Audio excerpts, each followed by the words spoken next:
a parishioner here at St. Paul's. She is going to give us her reflections on stewardship. It's a real treat, so y'all please enjoy Amy's reflections. Thank you, Murdoch, and thank you for not making me do the children's sermon, because I don't know how you think of things. That's really good. So good morning. I'm happy to be here today. So I don't know how many of you listen to NPR, but I know when they start every couple of, twice a year, they start the pledge drive, and I immediately change the station. So the good news is for me that you cannot change the station, and it will be rude if you get up and leave, so you are stuck here for the St. Paul's pledge drive. Thank you, Meredith, for the laughter. Y'all, the 8 o'clock crowd is tough. I have all these pauses, and they just were like, So when Brad asked me to give a stewardship sermon, I actually had to think about his question, why do we give to this church? And in order to explain why stewardship is important to me and my husband Shay, I want to walk you through a bit of our family history. I grew up here in Chattanooga. My mother also grew up here, and my father's from Jonesboro, Tennessee. My parents were both raised in the Southern Baptist tradition, and as a child and a teenager, I was literally at church every time the doors were open. And I loved church. I loved Sunday school. I loved the Sunday service, church training, Bible drill class, choir, youth group, handbells. I loved all of it. I could not wait to get to church on Sunday morning and Sunday afternoon and Wednesday night, and sometimes we went on Tuesday for Bible study just for good measure.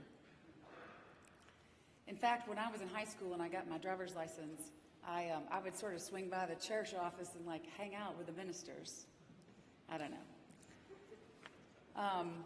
Paul, you'll appreciate this. On Youth Sunday, when I was a 10th grader, I agreed to be the minister of music for the day. So I led the choir, led the congregational singing, and then I ran around to play the piano for the offertory. Because of course I did. My parents, of course, were also at church every time the doors were open. My father was a deacon and served on many committees. My mom, a school teacher, always taught Sunday school and church training and did children's church on Sunday mornings. For my family, church was the most important thing we did, followed very closely by education. None of my grandparents had the opportunity to go to college. For both of my grandfathers, they weren't able to go past 8th grade. My parents were able to go to college and later to graduate school, and they wanted me and my sister to attend the best schools we could. I started at Bright School in 1979, and I started at GPS in the fall of 1986. And I always loved school. I loved both of those schools. I still do. And while my parents worked very hard, even in the mid to late 80s and the early 90s, GPS was an expensive school. And we didn't really have money for full tuition. Back then, private schools did not have the robust financial aid packages they have now. So my father talked to lots of people in this community and found a way to get money for me from a private foundation to go to GPS. We would not have been able to afford it. So when I started looking at colleges in my last years at GPS, I could have gotten into a lot of great universities, but how was I going to pay for that? And my father had attended Belmont College, now Belmont University in Nashville, in the late 1960s, and he was very active in his alumni program. So we realized when I was in high school that there were these presidential scholarships awarded at Belmont University. There were 4 a year, and they paid for everything. Your housing, your books, everything. And I didn't realize it at the time, but my mother was very laser focused on this presidential scholarship. So maintaining a high GPA was something I was going to have to do if I wanted to ever leave the house again. And so I did. Shay also attended Belmont on a scholarship because his mother, just like my parents, knew the value of education. And just like my dad had done when I was in high school, Shay's mom spent hours making calls trying to figure out a way for Shay to go to Belmont when his family did not have the resources for a private four-year college. I tell you all of this background because it was only from the generosity of other people, strangers in fact, that Shay and I have had all of the opportunities we have had. We got married in 1997, and over the last 25 years, we went to graduate school. We moved to Seattle for 6 years. We moved to Chicago.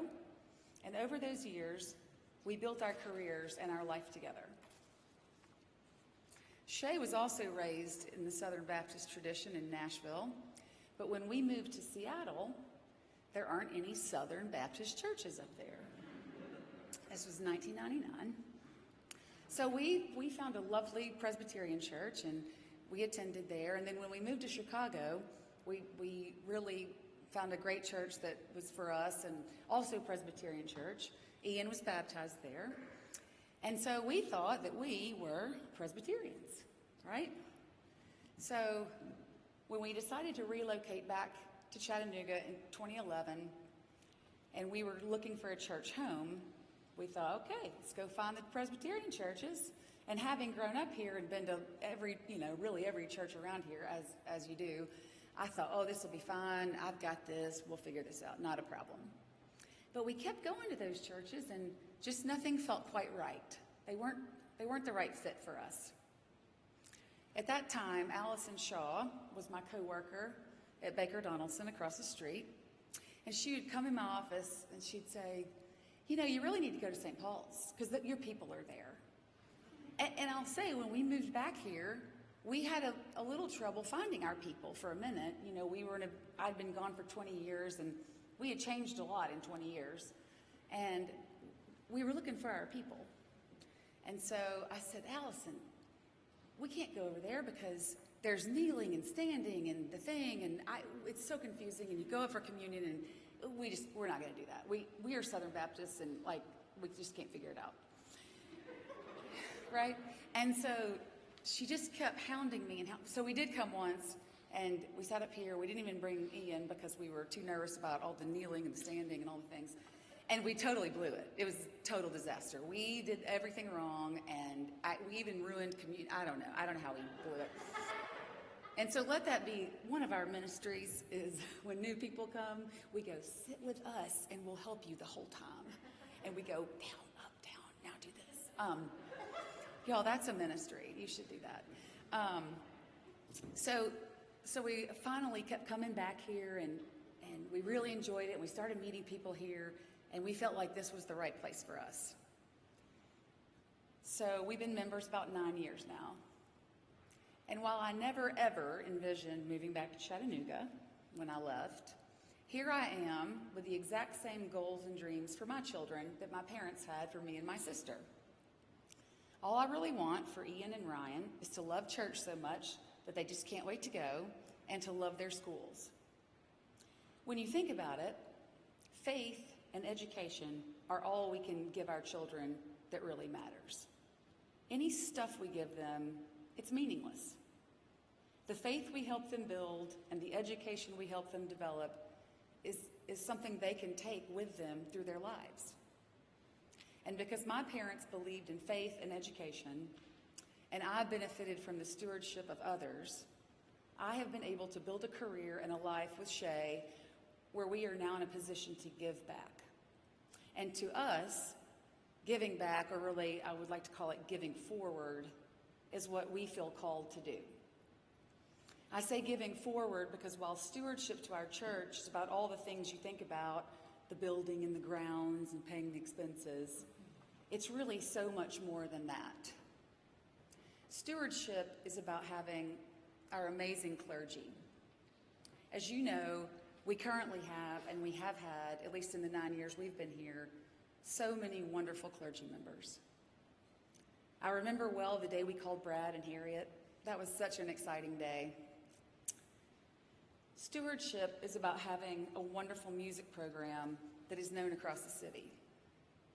Stewardship's about going to Canoga, which is the highlight of our family's summer every year. Stewardship is about a great youth program and a great children's program. For our family, as music lovers, stewardship is about having Paul here. Paul is a wonderfully talented musician, but even more than that, he serves as a teacher and a mentor. When we go to Canoga, Paul doesn't lead the singing, he leads the worship. When Ian comes home from choir practice on Wednesday night and he says, "It was so fun, Mr. Paul is so cool," that's all I ever wanted, for my children to be as excited about coming in these doors as I was when I was a little girl. So that's why we give.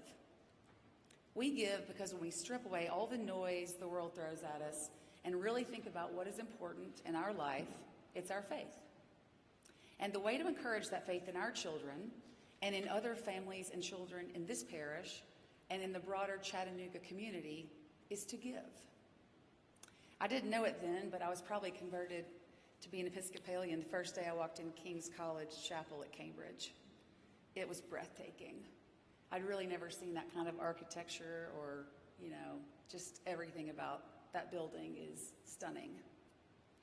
I still get very excited every time I come into this space.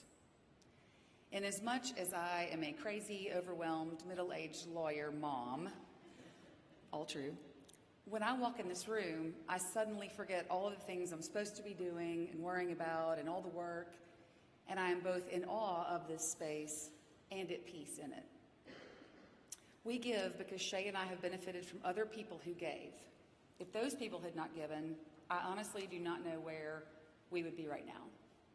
Without the emphasis placed by my parents on faith and education, who knows if I would have become a lawyer or met Shay or if we'd been able to build the life we have built. It is because we have been directly touched by other people's generosity that we understand the power of stewardship.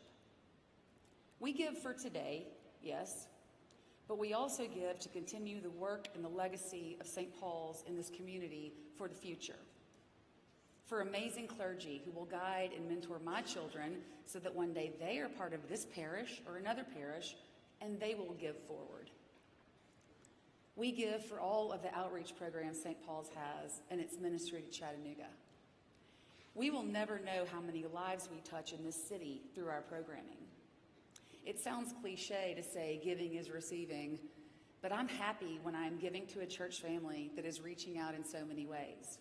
St. Catherine's Shelter, the Food Bank, Community Kitchen, Metropolitan Ministries, Family Promise, Habitat for Humanity, La Paz, Orchard Knob Schools, and the list goes on. We give because this church welcomes everyone. In this time of name-calling and hate speech that seems rampant in this country, I want to be at a place that's opening doors, not closing doors. And Allison, you were right. These are my people. The last 20 months has been pretty awful, but through it all, I knew that you guys were here and that you were our people. We are living in a crazy time, and this city and this world needs St. Paul's. And we may never know exactly how our stewardship makes a difference, but I feel certain that it will make a difference. So, as they say on NPR, I encourage you to make your pledge today. Just kidding. You think Brad would be proud? Tell Brad I did this. I encourage you not to think only about the effect of your giving today, but the effect of your giving could have on a little girl or a little boy in this church or on someone struggling in our city. Thank you for letting me speak. Thank you for being our people. Thank you for adopting us into your church family.